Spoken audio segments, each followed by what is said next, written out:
തിരുവോണത്തിന്റെ തലേ ദിവസമായിരുന്നു അന്ന്. നിറയെ യാത്രക്കാരുമായി കൊച്ചി അഴിമുഖത്തെ കപ്പൽച്ചാൽ കടന്നുവന്ന ഭാരത് എന്ന ബോട്ടിൽ മത്സ്യബന്ധന ബോട്ടിടിക്കുമ്പോൾ അതൊരു വലിയ ദുരന്തമായി മാറുമെന്ന് ആരും കരുതിയില്ല. എന്നാൽ മണിക്കൂറുകൾക്കകം തന്നെ കേരളത്തെ ഞെട്ടിച്ചുകൊണ്ട് 11 പേരുടെ ജീവൻ പൊലിഞ്ഞു.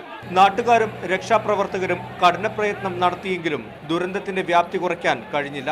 മരിച്ചവരുടെ കുടുംബങ്ങൾക്ക് നഷ്ടപരിഹാരം നൽകിയെങ്കിലും ദുരന്തത്തിന്റെ പിടിയിൽ നിന്നും ഫോർട്ട് കൊച്ചി നിവാസികൾ ഇപ്പോഴും മുക്തരായിട്ടില്ല. ബോട്ടിന്റെ കാലപ്പഴക്കവും സുരക്ഷാ സംവിധാനങ്ങളുടെ കുറവുമാണ് മരണസംഖ്യ ഉയർത്തിയത്.